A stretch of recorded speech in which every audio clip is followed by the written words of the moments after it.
ஊடகத்துறை நண்பர்களுக்கு வணக்கம். 10ஆம் தேதி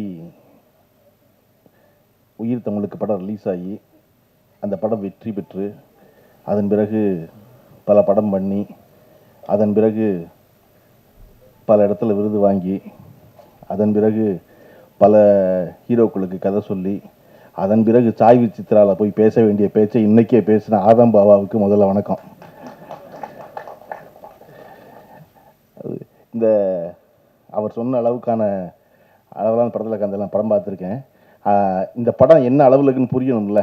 ஏன்னா அமீரை வந்து ஒரு சீரியஸான ஒரு ஃபில்ம் மேக்கராக நமக்கு ஒன்று தெரியும். இப்போ நம்ம ஒரு பாட்டு பார்க்குறோம் உயிர் தமிழுக்குன்னு, இது அமீருக்கான அளவு சட்டையான்னு தெரியலையே அப்படின்னு ஒன்று தோணும்ல. இந்த படத்தை எந்த அளவில் வைக்கிறது அப்படின்னு. இந்த படத்துடைய அளவு என்ன அப்படின்னா, ஆதம் பாபாவுடைய பேச்சை நீங்கள் வந்து சிரிக்க சிரிக்க கேட்டீங்க இல்லையா, அதுதான் அந்த படத்துடைய அளவு. அவர் தான் அந்த படத்துடைய இயக்குனர். இந்த படம் எப்படி இருக்கும்னா அவருடைய பேச்சு போல இருக்கும். என்ன தோணுதோ அது அப்படியே சொல்வதாக. எனக்கு நல்லவேளை ஆதம் பாபா பேசி இந்த நிகழ்ச்சியின் இறுக்கத்தை குறைச்சான்னு நினைக்கிறேன். ஏன்னா வரலாறு பூரா நாங்கள் வந்து உயிர் தமிழுக்குன்னு படம் கடைசியில் அது உயிர் அமீருக்குன்னு ஒரு மேடையாயிரும் போல இருக்கு. எல்லாரும் வந்து தண்ணியில் விளக்கமாகவே இருக்கு. அதெல்லாம் எதுக்கு அசரில் எங்கள் அண்ணன், அதெல்லாம் எதுக்கு அசரில் எங்கள் அண்ணன், அதெல்லாம் இல்லை, அப்படிலாம் இல்லை. ரொம்ப அசத்துட்டாரு. ஏன்னா சும்மா இருக்க ஒரு ஆளை போட்டு இந்த வேலையை பார்த்தா, அதாவது மாம்பழத்தின் அழகை எல்லோரும் பாராட்டுவர், மாம்பழத்தின் அழகை எல்லோரும் பாராட்டுவர், உள்ளிருந்து குடையும் வண்டின் குடைச்சலை யார் அறிவாருமா. அந்த மாதிரி உள்ளிருந்து குடையும் வண்டின் குடைச்சலை யாரும் அறிய போகிறதில்ல. பார்க்கும்போது என்னை எல்லாரும் சொல்லுவாங்க, என்னங்க அப்படியே அமைதியாகவே இருக்கீங்க அப்படின்னு. ஆமாடா, என்னை வெளியேருந்து பார்க்கும்போது வார்த்தை பார்க்குற மாதிரி தான் இருக்கும், அமைதியாக தான் இருக்கும் எல்லாருக்கும், அப்படியே இருந்துக்கிட்டே இருக்கு போல இருக்கு அப்படின்னு. தண்ணிக்கு கீழே பார்த்தாவில் தெரியும். அதுக்கப்புறம் கேமரா கீழே இறக்கி தப்ப தப்ப தப்ப தப்ப தப்ப தப்ப தப்ப தப்ப தப்ப கால் அடிக்கிற அடி நமக்கு வார்த்தைக்கு மட்டும் தான் தெரியும். அந்த மாதிரி அதெல்லாம் நடக்கத்தான் செய்யும். இது ஒன்றும் செய்ய முடியாது. எனக்கு வந்து அமீர் அவர்களை வந்து ஒரு நீண்ட காலம்ங்கிறது நான் வந்து 15 வருஷம், நான் அவர் சொல்கிற மாதிரி 40 வருஷம் இல்லை. எனக்கு தெரிஞ்சதுக்கான முதல் காரணம், எனக்கு அமீரின் மேல் பெரிய ஈர்ப்பு ஏற்பட்டதற்கு காரணம், நான் கல்லூரி முடித்து உதவி இயக்குனராக வந்து சேர்ந்த காலகட்டத்தில் 98 ஒரு 2002 அந்த ஒரு 5-6 வருஷம் இருக்கு இல்லையா, அந்த காலகட்டத்தில் தமிழ் சினிமாவில் ஒரு இஸ்லாமிய பெயர் வருவதே ஆச்சரியம். எல்லா இஸ்லாமியர்கள் அதிகம் இருந்திருக்காங்களான்னா சினிமாவில் இருந்திருக்காங்க. ஆனால் அதில் கிட்டத்தட்ட 95 விழுக்காடு பேர் ஏதோ ஒரு பொது பேரில் இருக்கோன்னு நினச்சிக்கிட்டு இஸ்லாம் அல்லாத பேர்லாம் வந்திருக்காங்க. நான் முதல்ல அமீர் பேர் தான் ரொம்ப நாள் கழித்து எம்ஏ காஜாவுக்கு அப்புறம் அமீர்னு நேரடியாக பார்க்குறேன். எனக்கு அது ரொம்ப பிடிச்சிருந்துச்சு. ஒருத்தர் தன் அடையாளத்தை மறைக்காமல் அந்த பேர், எனக்கு வச்ச பேர் அமீர் சுல்தான் தான், நான் அந்த பேரோட தான் வருவேன் அப்படின்னு. ஏன்னா எனக்கு நான் படம் எடுக்கும்போது எல்லாரும் சொன்னாங்க, கருப்புள்ளியம்மன்கிற பேர் கொஞ்சம் பழைய பேராக தெரியுது, வயசான ஆளாக தெரியுது அப்படின்னாங்க. நான் சொன்னேன், இதை விட பழைய பேர் மணிரத்னம். மணி ரொம்ப பழசு, ரத்னம் அதை விட பழசு. எடுத்த படம் தான் பேரை முடிவு பண்ண போகுது. நான் நல்ல படம் எடுத்தா என் பேர் நல்ல பேர் ஆகும், நல்ல படம் எடுக்கலைன்னா என் பேர் நல்ல பேராக இருக்காது. அதனால் பேர் மாத்திர வேலை வச்சுக்காதீங்க. 35 வயசுக்கு அப்புறம் இன்னொரு பேர் கேட்டலாம் திரும்ப முடியாது இனிமேல். அதனால எந்த பேரே வச்சுக்கலாம்னு தயாரிப்பாளர் சொல்லித்தான் என் பெயரோட வந்தேன். அப்படி தன் பெயரோடு வந்ததுனால அமீர் எனக்கு வந்து ரொம்ப பிடிக்கும். இன்னொன்று எனக்கு ரொம்ப அமீர்கிட்ட பிடிச்சது, எந்த நேரம் எந்த காலம் எதுவாக இருந்தாலும் நீங்கள் அமீருக்கு ஒரு தொலைபேசியில் கொஞ்சம் கேவலாக ஒரு குரலில் பேசுனீங்கன்னா அடுத்த அரை மணி நேரத்தில் நீங்கள் இருக்க இடத்துல நிற்பார். என்னவோ ஒரு தேவையில் பேசுகிறான், அவன் என்னன்னு தெரியல, அவன் சொல்லலை அதை. ஆனால் அவன் எதையோ ஒன்று வேண்டான், ஏதோ ஒன்று விரும்புகிறான். நம்ம பக்கத்தில் போயிருந்தால் நல்லா இருக்கும் அப்படின்னு நினச்சி வருவதற்கு இல்லையா, அது நான் அவர்கிட்ட கற்றுக்கிட்ட குணம். நான் இன்றைக்கும் ராத்திரி 12 மணிக்கோ 2 மணிக்கோ யாரோ ஒருத்தர் ஃபோன் பண்ணி குரல் லேசாக உடஞ்சிச்சுன்னா பரவாயில்லன்னு எந்திரிச்சு உடனே அவரை பார்க்க போயிடுறேன். ஏன்னா மனித மனம் மிக மிக எளிமையானது, அதே சமயம் அந்த மனம் அவ்வளவு சிக்கலானதும் கூட. அப்போ அந்த சிக்கலான மனம் எப்போ எளிமையானதாக மாறுகிறது எனில், இந்த சிக்கலுக்கு நான் உன்னோடு நிற்கிறேன் என்று இன்னொருவன் வந்து நிற்கும் பொழுது அந்த சிக்கலான மனம் எளிமையானதே ஆகிவிடுகிறது. அப்படி மாபெரும் சிக்கல்களை மிக எளிமையாக்குவதற்கான வழியை நான் அமீரிடம் கற்றுக்கொண்டேன். அதை நான் செய்கிறேன். எனக்கு அதை விட்டு ரொம்ப பிடிச்சிருந்த ஒரு விஷயம். நான் இந்த மேடையில் ஜன்னாதன் இருந்திருந்தா ரொம்ப நிறைவடைஞ்சிருக்குன்னு நினைக்கிறேன். எஸ்பி ஜன்னாதன். காரணம் நானும் அமீரும் ஜன்னாதனும் எந்த நோக்கமும் இல்லாமல் பயணப்பட்டவங்க, எந்த தேவையும் இல்லாமல். வாழ்வு எப்பொழுது அழகாக மாறுகிறதெனில், எவர் உங்களிடம் எதையும் எதிர்பார்க்காமல் இருக்கிறாரோ அவரோடும், எவரிடத்தில் உங்களுக்கு எந்த எதிர்பார்ப்பும் இல்லையோ அவரோடும் இருக்கும் பொழுது அந்த வாழ்வு மிக அழகானதாக மாறுகிறது. எனக்கும் ஜன்னாதனுக்கும் அமீருக்கும் எப்பொழுதும் எந்த எதிர்பார்ப்பும் இருந்ததில்லை, எந்த வேலையிலையும். அதாவது பொதுவாக ஒரு 3 டேரக்டர் சேர்ந்து என்ன செய்வான், 3 பேர் சேர்ந்து ஒரு படம் பண்ணணும், ஒரு ப்ரொடக்ஷன் கம்பெனி ஆரம்பிக்கணும், நீ நடிங்கணும், நான் எடுக்கிறேங்கணும். அப்படி எதுவுமே இல்லாமல், சம்பந்தம் இல்லாமல் நாங்கள் எங்கெல்லாம் போயிருக்கோம் அப்படின்னு யோசிச்சு பார்த்தா தெற்கு வடக்கா எந்த தொடர்பும் இல்லாமல் சுற்றியிருக்கோம். முதல்ல கீழடியில் அகழ்வாராய்ச்சி பண்ணி கீழடி என்ற விஷயம் வந்து உலகத்துக்கு தெரியாமல் இருந்து அப்போ தான் ஆரம்பித்த பொழுது நானும் ஜனாவும் அமீரும் கிளம்பி கீழடிக்கு போனோம்.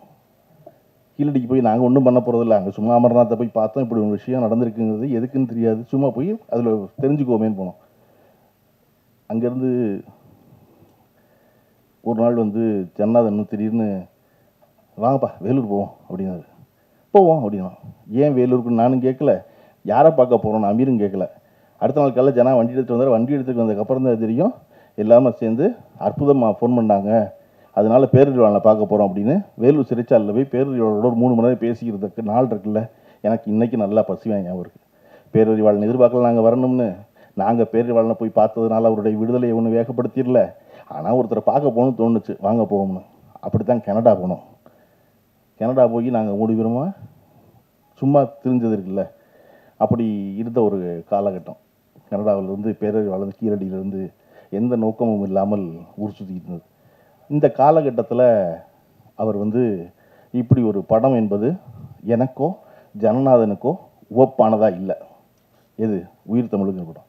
இந்த இடத்துல நம்ம என்ன சொல்லணும்னா, நான் வந்து எதையோட யோசித்து பார்த்துக்கிறேன் அப்படின்னா, ரஜினிகாந்த் வந்து ஒரு நட்சத்திரமாக இருந்து, அதாவது நடிகராக பெயர் பெற்று நட்சத்திரமாக மாறி சூப்பர் ஸ்டாரை தொட்ட இடம்.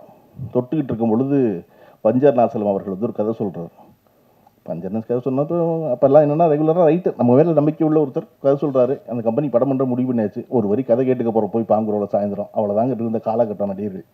அப்படி இருந்த பொழுது சரி நடிக்கிறேன்னு சொல்லியாச்சு. ரஜினிகாந்த் படம் ஆரம்பிச்சாச்சு.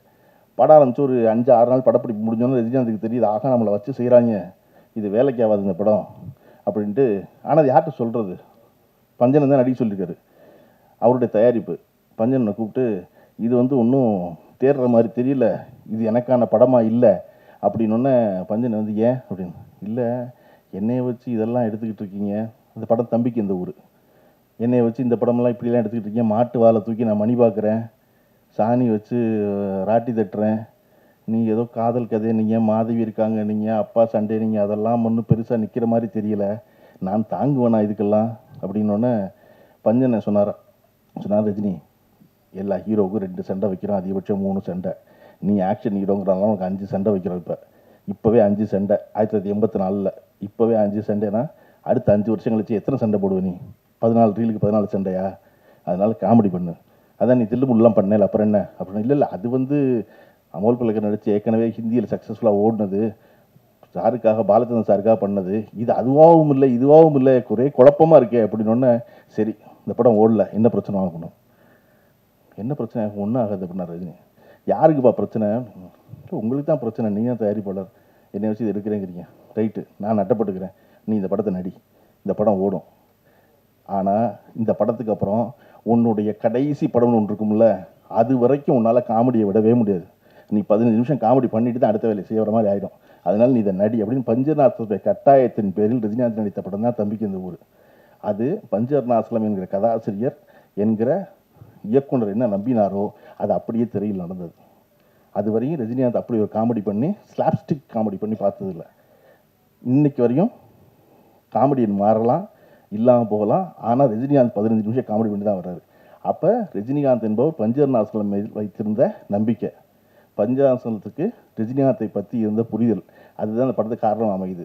இந்த உயிர் தமிழுக்கு அமைந்ததுக்கு காரணம் ஆதம் பாபாவுக்கு தான் நன்றி சொல்லணும். அவர் தான் முதல்ல இருந்து இல்லை இதுதான் அளவு சட்டை, இது போதும், நீங்கள் சீரியஸாக பண்ணுறதெல்லாம் அப்புறம் போய் பண்ணிக்கோங்க உங்கள் படத்தில், இதில் வேண்டாம், இது இவ்வளவு போதும் சொல்லுவது இருக்கு இல்லையா, அது வந்து எப்பொழுதும் எல்லாராலும் ரசிக்கப்படும் வெகுஜனத்தால் அப்படின்னு நம்பினார் ஆதம்பாவா. ஆதம்பாவா தான் இந்த படத்தை விடாமல் நடத்தி கொண்டு வந்து சேர்த்தது.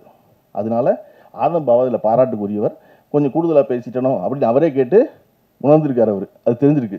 அதனால வந்து இது வந்து லைவ் மீடியா போனதால் எடிட் பண்ண முடியல, படமாக இருக்கிறதுனால திரும்ப திரும்ப பார்த்து எது கூடுதலாக இருக்குன்னு தெரிஞ்சு எடிட் பண்ணி ஒரு அளவான அழகான ரொம்ப அதாவது தன்னை போல ஒரு படம்பாங்களா, அது பாட்டு இயல்பாக ஓடி முடிகிற ஒரு படமா, அப்படி ஒரு படம். கதாநாயகி மிக அழகான ஒரு கதாநாயகி. எனக்கு இன்னைக்கு ரொம்ப நாள் கழித்து நான் படத்தில் பார்த்துக்கிறேன், நேரில் பார்க்குறேன். ஒரு ஒப்பனைகள் இல்லாமல் இவ்வளவு இயல்போடு ஒரு கதாநாயகி தமிழுக்கு மீண்டும் வந்திருப்பது என்பது பெரிய மகிழ்ச்சி இல்லையா? அவர் ஆதம்பாவை சொன்னது ரொம்ப உண்மை. ரொம்ப இயல்புத்தன்மையோடு ஒருத்தர் இருக்கணும்ல ஒரு மேடையில். அப்படிங்கும்போது அப்படி ஒரு கதாநாயகி, அதுபோல் மிச்ச நடித்த நடிகர்கள் எல்லாரும் அவ்வளவு சிறப்பாக இருந்தது என்பது. இதில் இந்த படம் ரொம்ப பாபாவுக்கு, ஆதம்பாபாவுக்கு ரொம்ப முக்கியமான ஒரு படமாக அவரே சொன்னார். ஒன்றுமே பண்ண விட மாட்டேங்கிறாங்க எங்களை அப்படின்னு. அதெல்லாம் அப்படித்தான் எல்லா காலகட்டத்தில் எல்லாரும் அதை செஞ்சுட்டே இருப்பாங்க. நீங்கள் இந்த படம் வெற்றிகரமாக ஓடி அடுத்த படத்துக்கு மட்டும் உங்களை வாங்க வாங்கன்னு கூப்பிடுவாங்கல்ல, அவ்வளோதான். அன்றைக்கி ஒரு புது எதிரி இருப்பான், அவ்வளோதான்.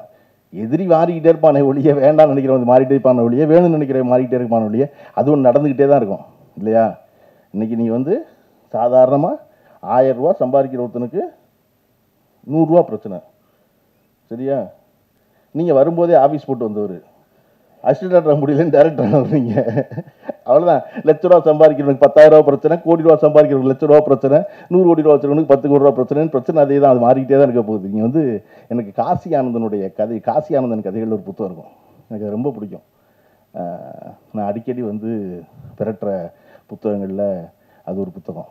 அது வந்து காலையில் வந்து சூரியன் உதிக்கும், சூரியன் உதிச்சா சேவல் கூவும், சேவல் கூவுனா சூரியன் மகிழ்ந்து தன்னுடைய வருகையை சேவல் வரவேற்குது அப்படின்னு நினச்சா மகிழும். மாலை மங்கும், மேற்கு நோக்கி சூரியன் கவிழும், ஆனால் கூவுறதுக்கு சேவல் வராது. மனம் நொந்து சூரியன் சொல்லும், எழும்போது வருகிறவன் எல்லாம் விழும்போது வருவதில்லை அப்படிங்க. அப்படி அந்த புத்தகம் பூரா 2 வரி தான் எழுதியிருப்பார் காசியானந்தன். ஒரு 4 வரி கதை, 2 வரி அவ்வளோதான் இருக்கும் அதில். அது நண்டு கடற்கரையில் ஓடிக்கிட்டே இருக்கும். ஓடுனா பின்னாடி நண்டின் கால் தடம் தெரியும். அந்த கால் தடத்தை தெரிவதற்குள் அலை வந்து அழிக்கும். நண்டுக்கு பெரிய கோவம் இருக்கும் அலையை பார்த்து. அது என்னோட அடையாளம் இல்லையா, அதை நான் விட்டு வர்றேன், அதுக்குள்ளே இது வந்து என்னை அழிக்குதே அப்படின்னா கொஞ்ச நேரம் கழித்து நண்டு பிடிக்க நரி வரும். நரி வந்தால் நண்டின் கால் தடம் தேடுனா எங்கேயுமே இருக்காது, அலை அழிச்சிருக்கும் போது காசியானந்தன் கடைசியில் முடிப்பார், முன்பே காப்பான் அன்பே நட்பு அப்படின்னு. மீனுக்கு வந்து ஒரு குளத்தில் தாமரை மலர்ந்து நிற்கும்.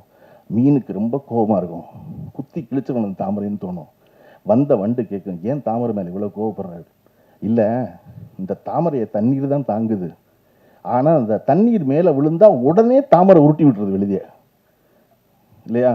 என்னது இப்படி இருக்கு அப்படின்னு சொன்னோன்னே அந்த மீனின் காதில் போய் வண்டு சொல்லும், தன்னை தாங்கும் தண்ணீரை தாங்காது தாமரை, தன்னை தாங்கும் தண்ணீரை தாங்காது தாமரை. எப்பொழுதும் தாமரையை நிலச்சிருக்க வைக்க நினைச்சா தாமரை அவனை எல்லாம் புழைக்க வைக்காது. இது நான் சொல்லல, காசி ஆனந்தன் சொன்னாரு. அதை போல இந்த படம் மிக இயல்பாக இன்றைய அரசியலை பேசுகிறது. இது ஒரு 4 வருஷமா எடுத்த படம், 3.5 வருஷம் ஆச்சு. 3 வருஷமா எடுத்த படம் சொல்றதுக்கு இல்லையா? இந்த படம் இன்னைக்கும் மிக சரியாக இருப்பதற்கான காரணம் நம்ம அரசியல் சூழல் மாறவே இல்லை. நம்ம அந்த விழா தொடங்கும் போது தமிழ்த்தாய் வாழ்த்து பாடணும். தமிழ்த்தாய் வாழ்த்தில் ரொம்ப முக்கியமான, நான் ரொம்ப ரசிக்கிற, ஒவ்வொரு தடவையும் நான் வாய் விட்டு பாட நினைப்பதற்கான காரணம் அதனுடைய கடைசி வரி, உன் சீரிழமை திறம் வியந்து செயல் மறந்து வாழ்த்துதுவேன். தமிழ் ரொம்ப பழைய மொழியில், 1000 ஆண்டுல முன்தோன்றிய மூத்த குடியில் அது எப்படி இளமையாக இருக்க முடியும்? உன் சீர் இளமை திறம் வியந்து செயல் மறந்து வாழ்த்துவேன். அது தமிழ் கிளவியாக இருக்கணும், பல்லு போயிருக்கணும், தோல் சுருங்கியிருக்கணும். ஆனால் அது இப்படி இளமையாக இருக்குது அப்படின்னா நமக்கு வந்து 2000 வருஷத்துக்கு முன்னாடி ஒரு அடையாளம் எடுத்துக்கிட்டோம்னா திருக்குறளை ஒரு எல்லாருக்கும் தெரிஞ்ச திருக்குறள் பேசணும்னா, முயற்சி திருவினை ஆக்கும், முயற்சின்மை இன்மை புகுத்தி விடும். இது எழுதி 2000 வருஷம் ஆச்சு. ஆனால் இன்னைக்கு கேட்டோம்னா முயற்சி தெரியும், திருவினை பணத்தின, திருனா பணம், திருமகள், முயற்சி திருவினை ஆக்கும், முயற்சி பண்ணால் பணம் ஆக்கும், முயற்சியின்மை, முயற்சி இல்லைனா இன்மை புகுத்தி விடும், வறுமை உள்ளே வந்துடும். 2000 வருஷத்துக்கு முன்னாடி வள்ளுவன் எழுதுனது இன்னைக்கு பழனிப்பனுக்கு புரிகிற மாதிரி நேரடியாக பேச முடியல வள்ளுவனோட. அதனால தான் அது உன் சீர் இளமை திறமியந்து செயல் மறந்து வாழ்த்துதுமே. எத்தனை வருஷம் வேணாலும் அன்னைக்கு இருக்கிற இளமையாக இருக்கிறோம், நீ கான்டாக்டில் இருப்ப, டச்சில் இருப்ப, அவனுக்கு விளக்குன மாதிரி இருப்ப அப்படின்னு. அப்படி இந்த படம் 3 வருஷம் ஆயிருக்கலாம். ஆனால் இந்த உயிர் தமிழுக்குங்கிற படம் இன்றைய அரசியலோட நேரடி கான்டாக்டில் உள்ள படம். அதனால ஆதம்பாபா நினைச்ச அவருடைய பெரு வெற்றியை இந்த படம் கொடுத்துடட்டும். கொடுத்ததுக்கப்புறம் எப்படி அமீருடைய அலுவலகத்திலையும் பாலாவுடைய அலுவலகத்திலையும் போய் 12 மணி நேரம் காத்திருந்தாரோ, அப்படி இந்த தமிழ் சினிமாவின் உச்ச நட்சத்திரங்கள்கிட்ட போய் மறுபடியும் 12 மணி நேரம் காத்திருந்து ஒரு கதை சொல்லி படம் பண்ணுற பெரிய தயாரிப்பாளராகவும் ப்ரொடியூசராகவும் ஆகிற வாய்ப்பை இந்த உயிர் தமிழுக்கு ஒரு வழங்கட்டும். குழுவினர் அனைவருக்கும் வாழ்த்துக்கள். நன்றி.